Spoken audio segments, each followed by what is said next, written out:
지난 시간에 요엘을 공부하고요. 아모스를 한 번씩 다 읽어보고 오라고 했는데 읽어보셨습니까? 혹시 남는 거 없나요? 남는 거 있습니다.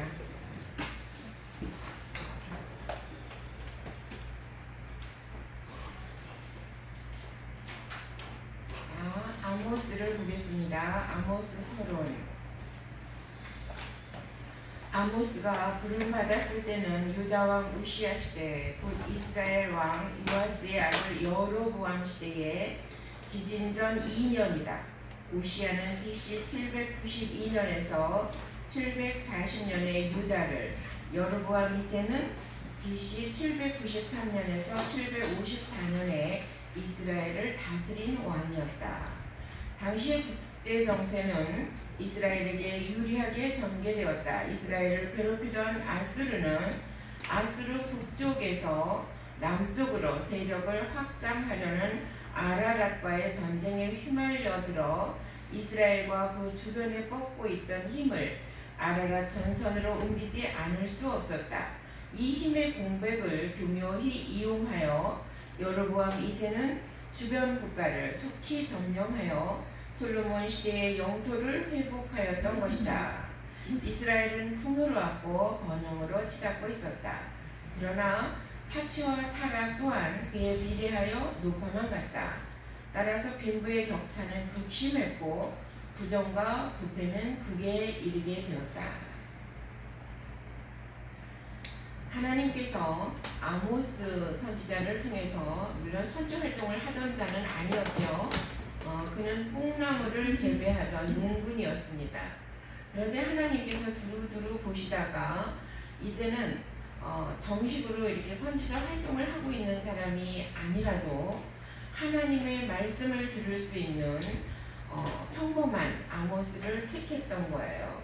그래서 아모스를 통해서 하나님의 말씀을 선포하게 했던 것입니다. 그 당시에 남유다보다 이스라엘은 굉장히 잘 나가던 시대예요.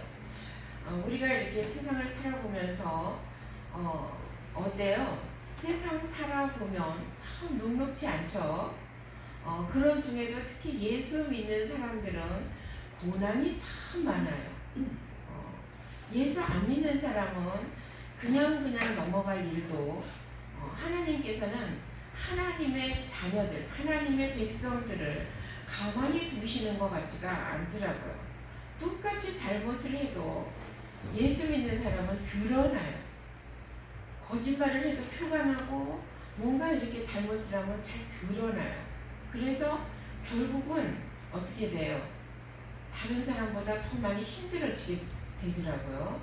그게 왜 그럴까 생각을 해봤어요. 근데 우리가 인정을 하든 인정하지 않든 우리는 하나님께서 입혀주신 흰 옷들을 입고 있습니다.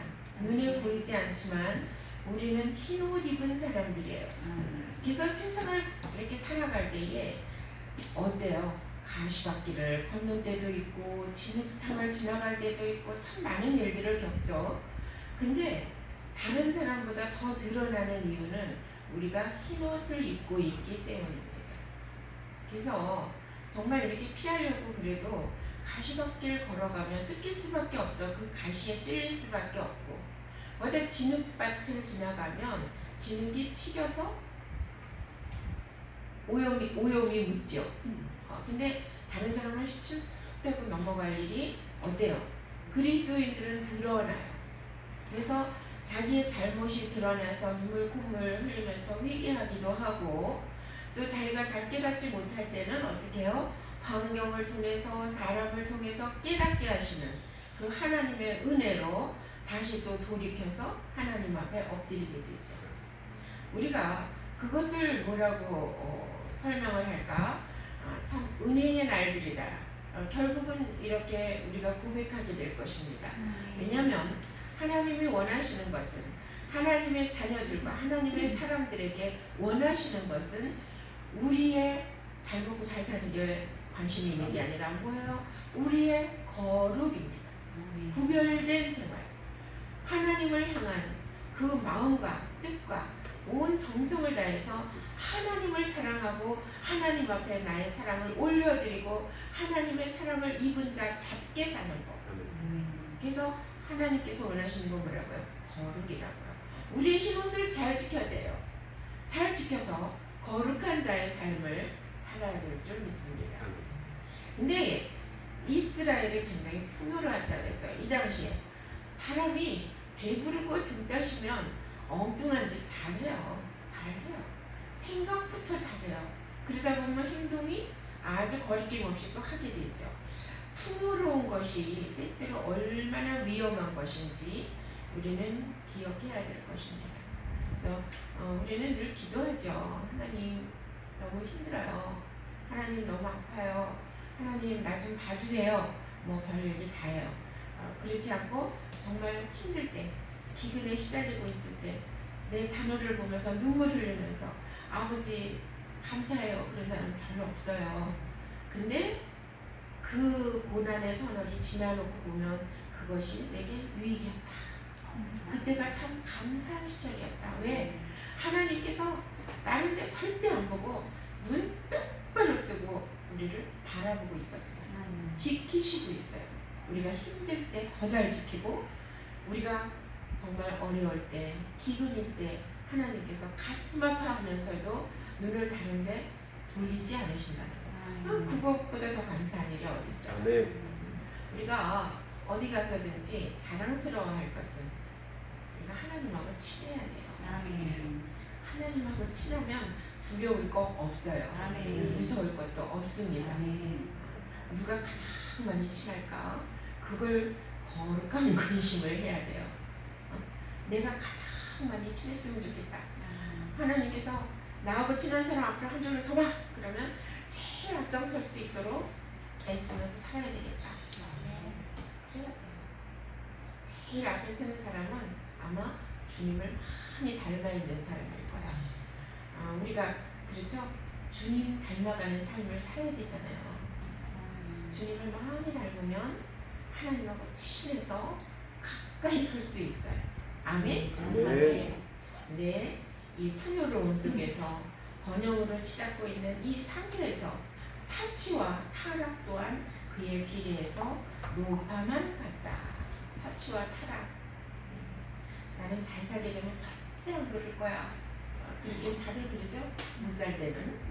나는 정말 하나님께서 날 축복하시면 난 저렇게 안 살 거야. 나는 정말 하나님이 원하시는 대로 경제를 살아가고 이웃을 보살피고 늘 축복의 통로로서 사용되고 나는 그 어떤 것보다 하나님의 이름의 그 영광을 위해서 드러내며 살 거야. 다짐하지만 믿지 마세요. 하나님도 우리에게 잘 속지 않으세요. 그런 것처럼 우리도 우리 자신한테 너무 속지 마세요. 믿음은 속아요. 그러니까 늘 조심하면서 하나님 앞에 거룩한 두려움으로 두렵고 떨리는 마음으로 하나님을 경외하면서 살아야만 합니다. 근데 이 이스라엘은 풍요가 왔을 때 그렇지 못했다 그랬어요. 따라서 빈부의 차이는 극심했고 부정과 부패는 극에 이르게 되었다. 뭐 생각나요? 우리나라 생각나지 않아요? 우리나라가 정말 살기 좋은 나라였잖아요. 그러면서도 막 못 살겠다고 더 가져야 된다고 더 높아져야 된다고 했지만 그러나 우리나라만큼 정말 풍요롭고 넉넉한 나라가 드물었잖아요. 그죠? 그 어떤 나라도 부럽지 않을 만큼 세상에 자원도 하나 없는 나라가 그렇게 풍요로웠습니다. 근데 거기서 풍요로워하지 않으니까 뭐예요? 너무 함부로 사는 거죠. 그래가지고 거룩을 지키기는커녕 뭐 동성애가 어때서 휴머니즘이 중요하잖아. 이래가면서 인간이 아주 극에 달해서 자기가 최고이냐 그러면서 정말 주신 일을 기쁘게 하지 못하고 어디로부터 이 축복이 온지 생각하지 못하고 그저 그냥 망발을 하면서 망나니같이 살아가니까 좀 쉬어라 그러고 마스크하고 거울이 두고 집에서 콕 박혀있어라 이런 날이 온 것 같아요. 제가 생각할 때는. 그래서 왜 이렇게 기독교를 박해할까, 예배도 맘대로 못 드리고 왜 이렇게 만들까 이랬는데, 그러면서 하나님은 걸러내시는 것 같아요. 이런 시간을 통해서 진짜와 가짜를 하나님께서 구별해내시는 것 같아요. 무늬만 그리스도인들이 너무 많아요. 거룩한 하나님의 사람들로서 하나님을 기쁘시게 하고 이웃을 사랑하는 그런 자들이 됩시다. 아멘. 하나님이 얼마나 답답했으면 농사 짓고 있는 아모스한테 가서 이런 말씀을 하셨겠어요. 그죠? 본서의 제목은 본서의 저자인 아모스의 이름을 따라 붙여진 것으로 그 이름의 뜻은 무거운 짐을 진 자, 짐꾼이다. 이는 이스라엘의 반역 행위에 대하여 하나님의 심판을 선포하는 사역의 짐을 짊어졌던 주인공 선지자의 생애를 잘 보여주고 있다. 이름도 참 잘 지어야 되는 것 같아. 그죠?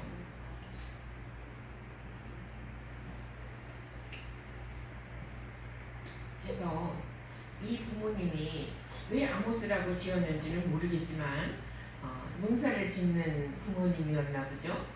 그래서 아마 튼튼한 아들이기를 바라서 아모스라고 했는지는 모르겠어요. 근데 그 제목, 그 이름이 무거운 짐을 진 자, 짐꾼이라는 거예요.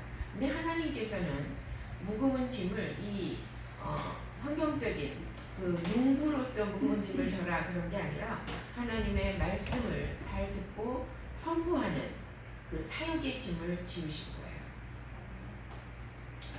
자, 저자 1장 1절을 근거로 저자가 아모스임을 알 수 있다. 특히 본서에서 사용되는 내가라는 1인칭은 저자가 예언을 선포하는 아모스 자신임을 증거한다. 그는 유다 예루살렘 남쪽 약 18km 지점에 두구아라는 농촌 지역 출신이었는데, 거기에서 그는 양을 치는 목자였고 뽕나무를 재배하는 농부였다. 그는 직업적인 선지자도 아니었고 특별한 선지 교육도 받지 못했으나 하나님의 영을 힘입어 상당한 수준의 학문적 지식과 역사의식 그리고 영적 통찰력을 지녔다. 그는 하나님의 소명을 받아 남왕국 출신임에도 불구하고 북이스라엘의 베델로 올라가 선지 사역을 감당했다. 이 사람이 태어난 남왕국, 그곳에서 선지 사역을 시킨 것이 아니라 어디로 가서? 북이스라엘로 가서 선지 사역을 시켰다. 얼마나 힘들었겠어요. 제대로 선지자 그 학교도 다닌 것도 아니야. 선지 학교를 다닌 것도 아니야. 그런 농부였어. 근데 하나님께서 북이스라엘에 가서 네가 내 말을 선포해라 이러니까 듣는 그 사람들이 뭐가 아쉬워서 하나님 말씀 잘 듣자 하고 겸허한 마음으로 그 앞에 모여서 들었겠어요. 우습다 그랬겠죠. 우습다. 네가 뭔데?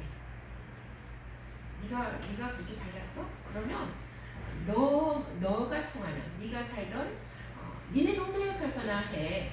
여기 와서 네가 뭔 소리야 이러면서 얼마나 부각을 받았겠어요.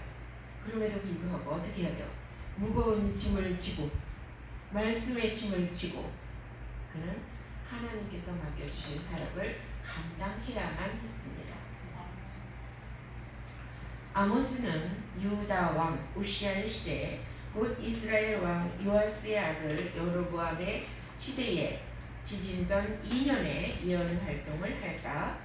고로 본서의 기록 연대는 이스라엘과 유다의 안정과 번영이 절정을 이루었던 여로보암 2세와 우시아의 통치 중간기인 BC 760년에서 755년 사이일 것이다. 여러분, 기록 목적을 우리 함께 한 목소리를 합독합니다. 당시 이스라엘은 정치적 안정과 물질적 풍요를 누렸다. 그러나 신앙적으로 타락하였으며 그들과 조상 숭배, 하나님, 살아있는 의식, 중심주의에 반영되어 있었다.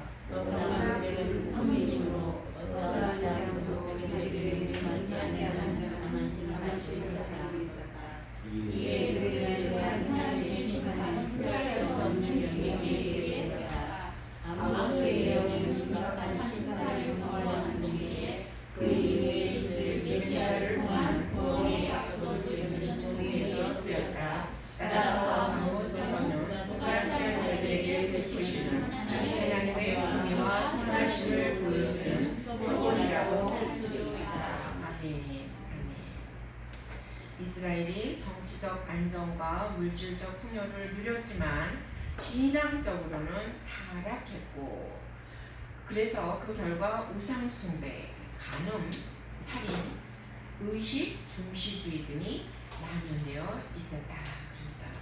신앙이 타락되면 결과적으로 그 사람 자체가 타락되는 겁니다. 우리가 아무리 잘 먹고 잘 살고 호의호식한다 해도 그 신앙이 바로잡히지 않은 사람은 그는 제대로 하나님 앞에 설 수 없는 자죠.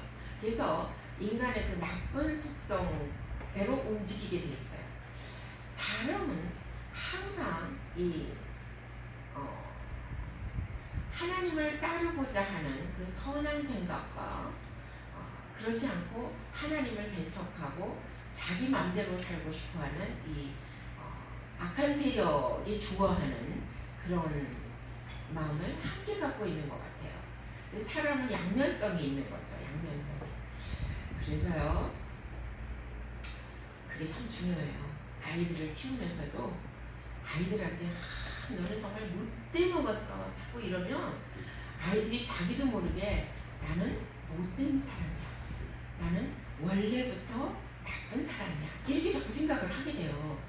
그러니까 이거 교육을 시킬 때 부모가 정말 이렇게 품에 안고 젖을 먹이면서부터 자꾸 예쁘다, 사랑한다, 너 같은 보배가 없다.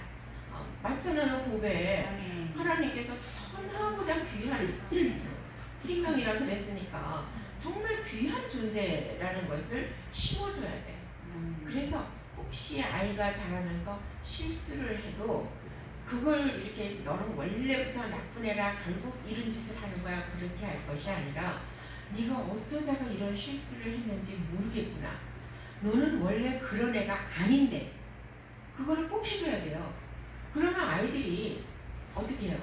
나는 원래 그런 애가 아니야, 나는 원래 정말 우리 엄마가 존귀하다고 하셨어, 나는 존귀한 사람이야, 이렇게 스스로 존귀하게 여기면 존귀한 자의 행동을 하는 거예요. 존귀한 자가 되는 겁니다. 그러면서 하나님의 그 신앙을, 하나님을 신앙하는 그 신앙을 아이에게 심어주면 너 잘못되게 함부로 살아라 이래도 절대 함부로 살지 않아요. 하루하루를 존귀한 자답게 살아간다고 믿습니다. 그러니까 우리가 정말 그런 거를 하나하나 생각하면서 아이들을 길러야 되는데, 옛날 엄마들이 어땠어요? 우리나라에 아마 기독교가 들어오기 전 시대였을 거예요. 그때는 하나님을 잘 모르고 예수님을 잘 모르고, 잘 모르니까 이 빌어먹을 놈, 뭐 예명할 놈, 오살할 놈, 막 이러면서 그냥 함부로 해. 그리고 뭐라 그래? 아주 존귀하게 키우면은 병치레를 많이 한대나? 그래서 험하게, 천하게 키워야 된다고. 뭐 개똥아, 소똥아 이름도 그렇게 짓죠. 그래가지고 자기 자신에 대해서 그 존귀함을 모르는 자들은 어쩔 수 없이 함부로 사는 것 같아요. 사람이 양면성이 있다 그랬죠. 선한 쪽에 속할 것인가, 악한 쪽에 속할 것인가, 이거는 자기의 선택이에요. 하나님도 자유의지를 주셨기 때문에 결국은 나의 선택이 중요해요. 근데 그 선택에 대한 책임은 뭐예요? 자기가 져야 돼요.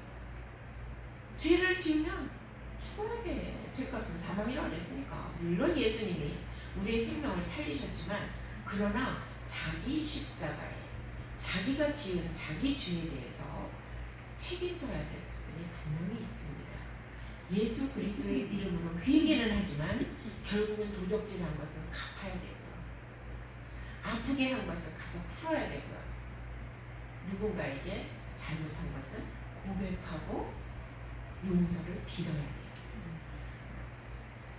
아주 그냥 실컷 나쁜 짓, 악한 일 다 해놓고 교회 와가지고 하나님 연약한 죄인 용서하시옵소서 기도했어. 그러고 나서 아주 생각하기를, 나는 하나님한테 용서를 빌었으니까 하나님은 나 용서하셨어, 그러니까 괜찮아. 그러고 가서 또 가서 죄를 지어. 큰일 나는 일이죠. 그렇죠? 아멘. 그래서 이 사람들도 그때 이 선민이라는 이 이스라엘 사람들이 어떠한 재앙도 자기들에게는 임하지 않는다는 자만심이 있었대. 자만심. 내가 누군데 하나님이 선택한 선민인데. 그러면서 그래서 모태신앙인들 조심해야 돼요. 모태신앙인들 못된 신앙이라 그러죠. 그리고 갖고 있는 게 그것만 갖고 있어. 내가 모태신앙인데 하나님이 날 버리시겠어? 절대 안 버리시지. 그러면서 나쁜 짓을 막 계속해. 하나님이 여러 번의 기회를 주십니다. 기회를 주셔요. 오라고, 돌아오라고, 그러지 말라고, 그러면 안 된다고. 그렇게 기회를 줘도 끝끝내 자기 직성대로 그렇게 하면 하나님은 어떻게 하셔요? 유기시키시죠. 내버려 두십니다. 하나님은 내버려 두셔요. 유기당하는 자가 되지 않도록 애써야 돼요. 아모스의 예언은 임박한 심판을 경고하는 동시에 그 이후에 있을 메시아를 통한 구원의 약속을 주려는 동기에서 쓰였다. 따라서 아모스서는 무가치한 자들에게 베푸시는 하나님의 공의와 선하심을 보여주는 표본이라고 할 수 있다. 그렇죠? 자, 특징은 이사야가 하나님의 거룩함을 강조했다면 호세아는 하나님의 사랑을, 하나님의 그 슬픈 사랑을, 그리고 아모스는 하나님의 공의를 강조하고 있다. 공의. 자기가 잘못했으면 분명히 하나님의 의를 이루기 위해서는 하나님께서 아파도 그가 깨닫게 하시고 그가 돌아오게 하시고 공의를 실천하게 하십니다.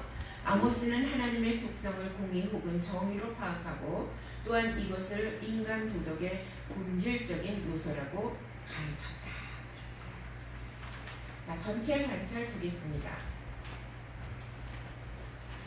아모스서는 1장 1절로 9장 15절까지가 본문이고요. 주제는 공법과 정의입니다. 공법과 정의. 유다와 북이스라엘과 주변 국가들에 대한 심판과 북이스라엘에게 닥친 심판을 3가지 설교와 5가지 환상과 5가지 회복 약속으로 희망을 제시하고 있다 그랬습니다. 자, 대단은 열어보겠습니다. 첫 번째는 심판이에요. 1장 1절로 9장 10절까지입니다. 심판. 공법을 물같이, 정의를 하수같이 흐르게 하라.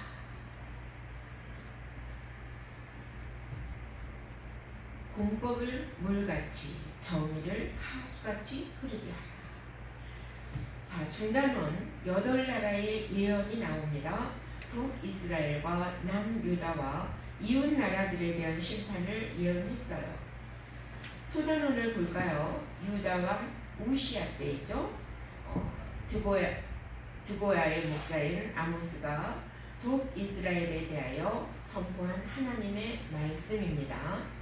자, 첫 번째는요, 8나라 중에서 첫 번째는 다메섹에 대해서 심판을 예언했어요. 블레셋에 대해서도 심판을 선언했죠. 두로와 에돔과 암몬과 모압도 심판을 선고했습니다.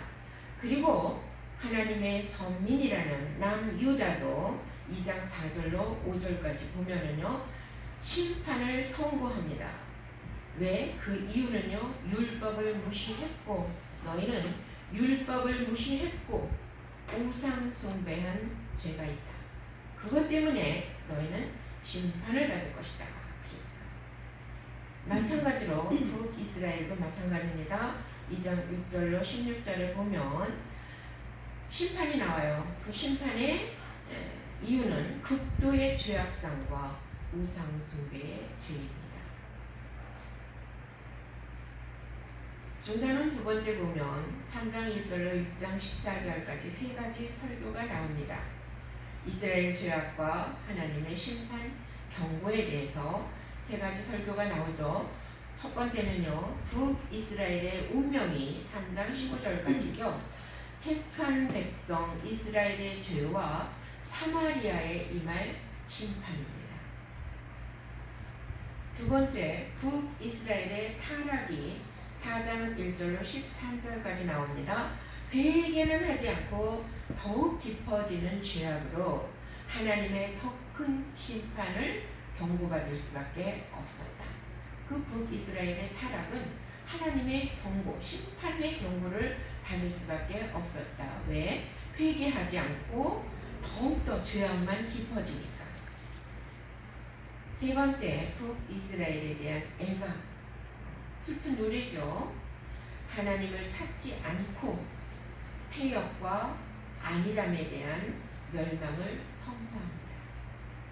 6장 14절까지 이스라엘에 대한 슬픈 노래예요.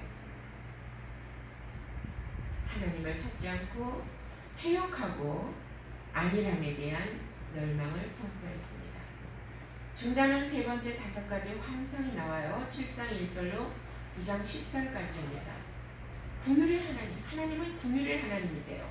그러나 타락한 이스라엘을 멸망하실 것이다. 멸망시키실 것이다.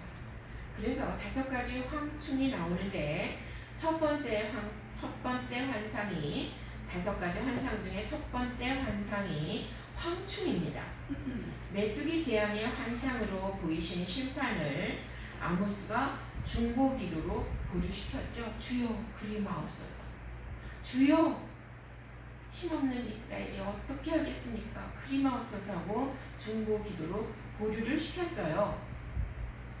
그랬더니 두 번째 환상이 보이는데 삼키는 불이 7장 4절로 6절까지 보이죠.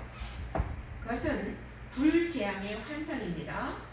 그 불재앙의 환상을 보고 아모스는 또다시 하나님 앞에 주여 그리 마옵소서 하고 중보 기도로 하나님의 뜻을 돌이킵니다.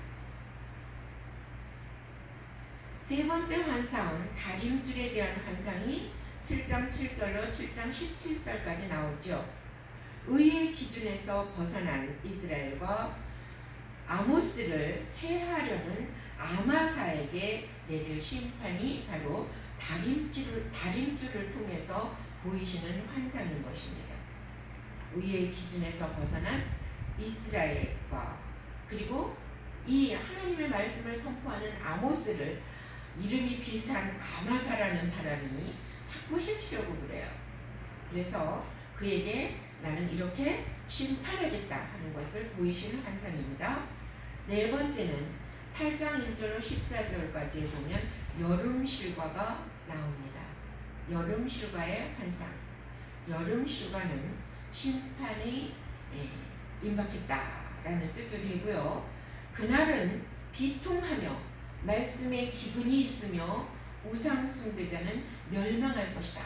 여름실과를 통해서 여름실과의 환상을 통해서 하나님께서 어떻게 멸망시키실 것인가 그것이 나오죠.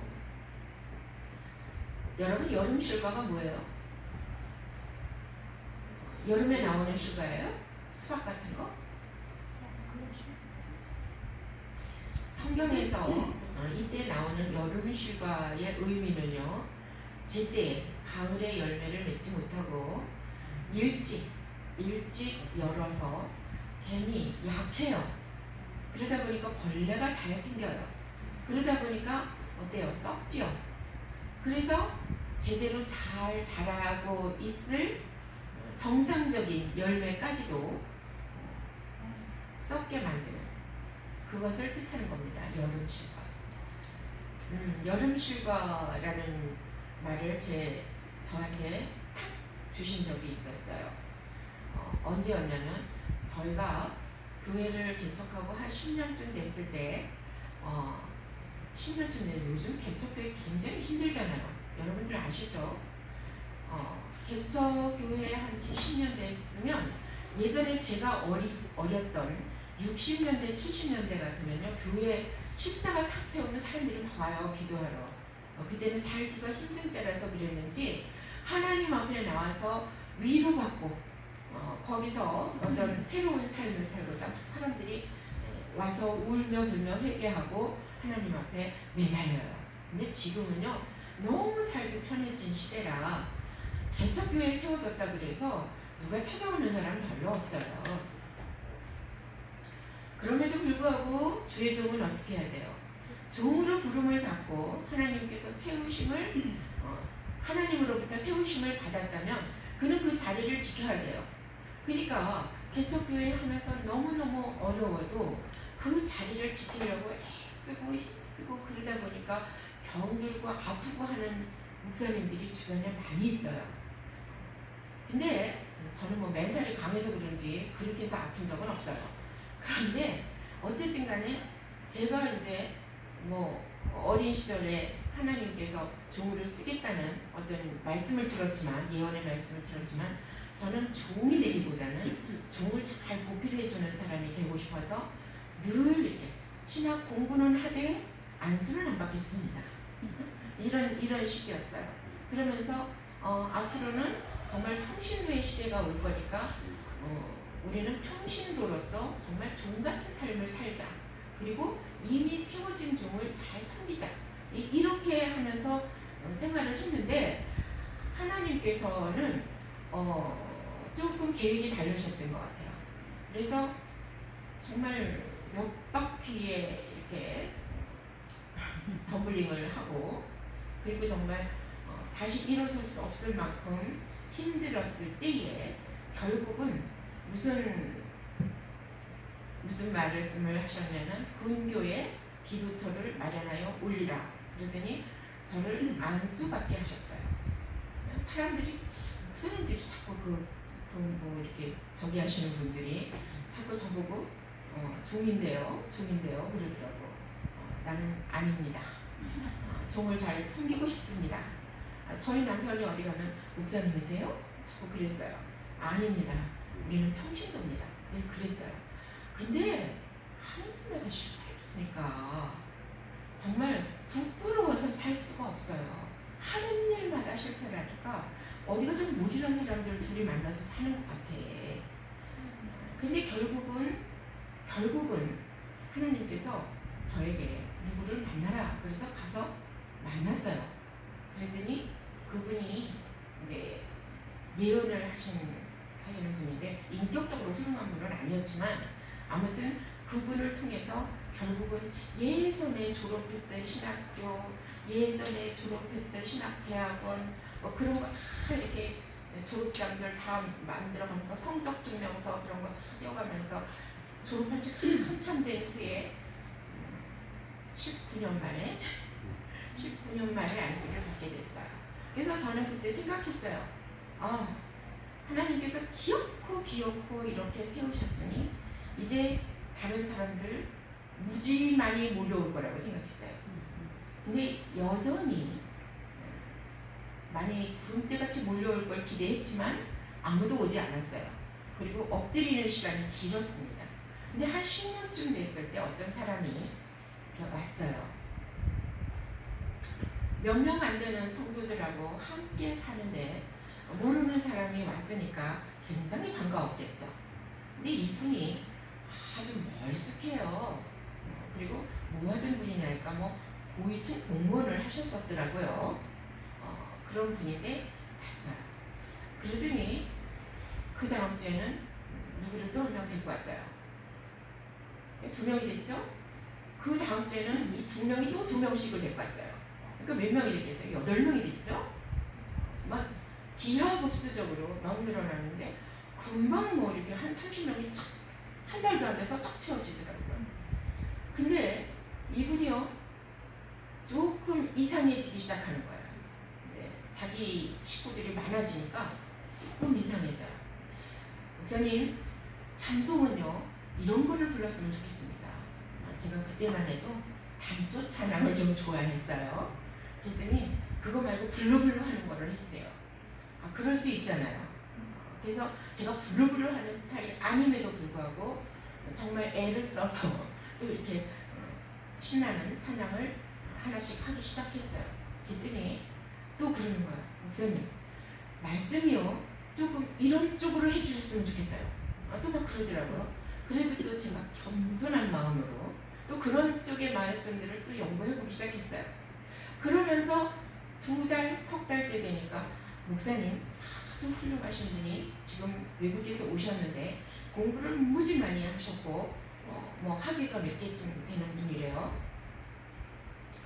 저보고 그분을 만나라는 거예요.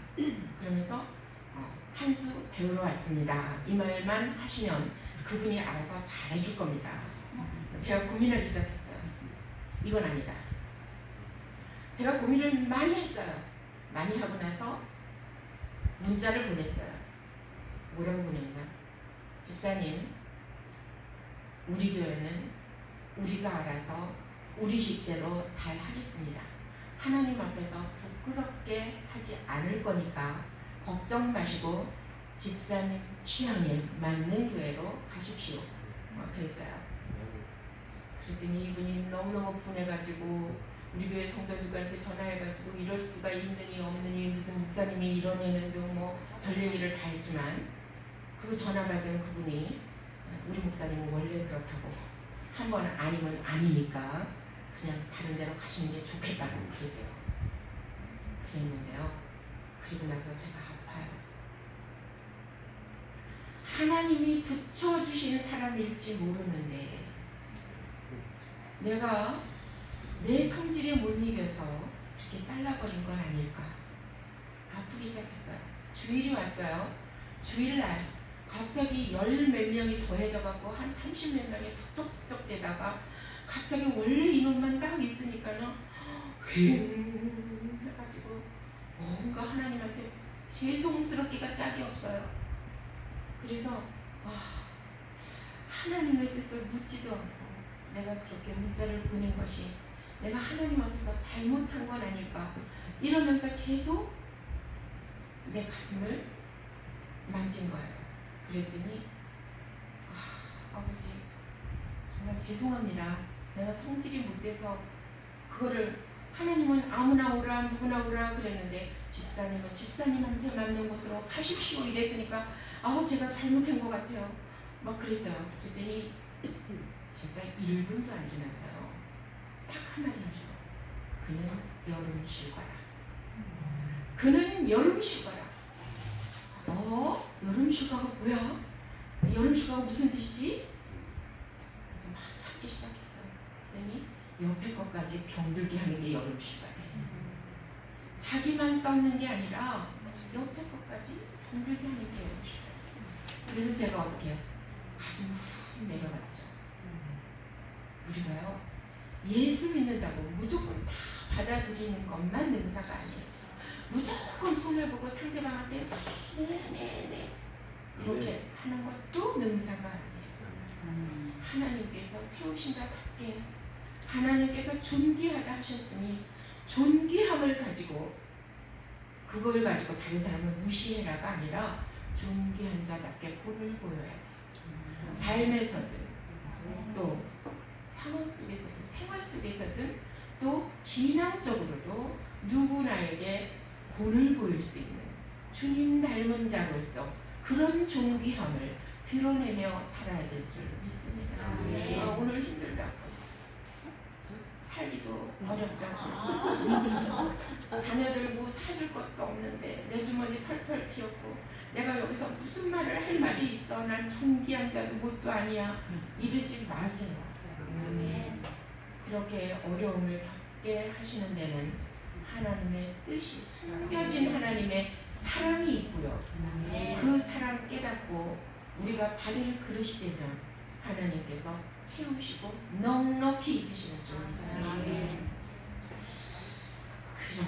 그 여름 실과 자살하지 말라고. 자살하는 사람 하라 그래야 이거 참 별꼴이야. 근데 참 제주도 좋아. 어떻게 그렇게 치고치고 잘 죽나 몰라. 나는 이해할 수가 없어요.